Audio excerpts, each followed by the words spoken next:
জেলার হস্তচালিত তাঁতবস্ত্র এখন জেলার সীমানা পেরিয়ে ভিন রাজ্যেও বিশেষ পরিচিতি লাভ করছে। হস্ততাঁত শিল্পের উন্নয়নে সরকারি উদ্যোগে পুরুলিয়ার কাশীপুরে গড়ে তোলা হয়েছে কাশীপুর বৃহদায়তন তন্তুবায় সমবায় সমিতি লিমিটেডের আধুনিক তাঁতবস্ত্র কেন্দ্র। এই কেন্দ্রে কাশীপুরের কালা পাথরের তাঁতশিল্পীরা নিজেদের হাতের তৈরি শাড়ি, ধুতি, গামছা সহ বিভিন্ন ধরনের হস্ততাঁত পণ্য বিক্রি করছেন। যে হস্ততাঁত বস্ত্রগুলো ঝাড়খণ্ড রাজ্য সহ রানীগঞ্জ ও বাঁকুড়ার মতো বিভিন্ন জেলাতেও পৌঁছে যাচ্ছে, যা স্থানীয় শিল্পীদের সুনাম এবং অর্থনৈতিক বিকাশ দুটোই বৃদ্ধি করছে। আমাদের নিজের হাতে বানানো, নিজে বাড়িতে বাড়িতে সবাই বানায়। আমাদের সোসাইটি আছে, সেই সোসাইটির থেকে আমাদের সুতো দেওয়া হয়।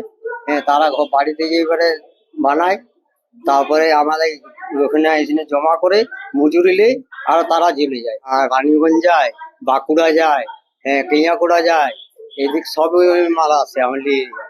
আর বিষ্ণুপুর থেকে আসে, আর এই ঝাড়খণ্ডের থেকেও আসে, ভুরকুন্ডা আসে, এগুলো সব আছে।